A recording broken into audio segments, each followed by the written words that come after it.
Indonesia darurat tuh apaan sih? Ini ribut-ribut apaan sih? Oke, jadi gini ceritanya. Kita hidup di Indonesia. Pada tahun ini akan diadakan yang namanya Pilkada, pemilihan kepala daerah.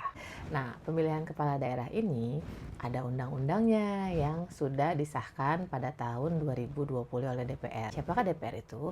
DPR itu adalah Dewan Perwakilan Rakyat.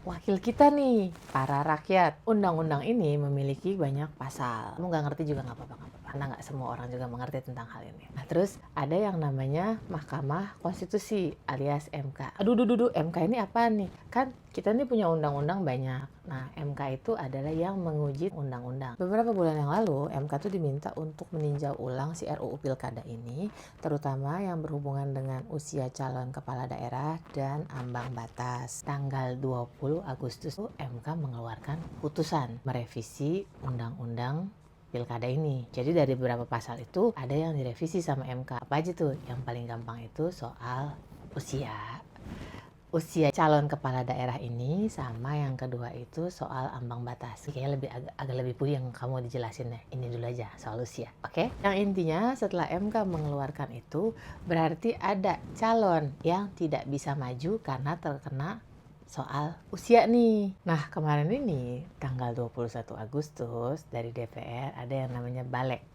Badan Legislatif, yang mengajukan revisi Undang-Undang Pilkada yang sudah diputuskan sama MK. Ibaratnya mereka itu menginginkannya tidak sama dengan yang sudah diputuskan sama MK. Baru aja diputuskan sehari sebelumnya. Ketika dikeluarkan, belum disahkan sama DPR, rakyat marah. Kok seenaknya nih mengubah undang-undang? Kalau kamu bisa lihat sosial media tentang Indonesia darurat.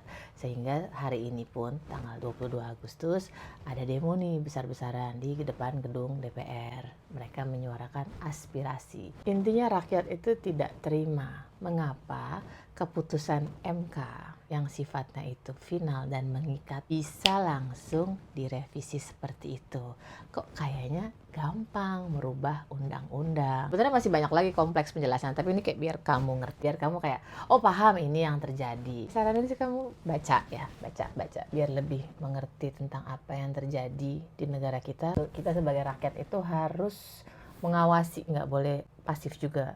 Walaupun kamu tidak mengerti, walaupun puyeng, tidak semua orang suka membaca berita. Kita lebih senang dengan gosip, perselingkuhan, isu-isu drama. Iya bener, tapi drama ini lebih penting karena ini bersangkutan tentang negara kita. Karena nanti efeknya, imbasnya akan ke kita juga sebagai rakyat Indonesia. Sekian.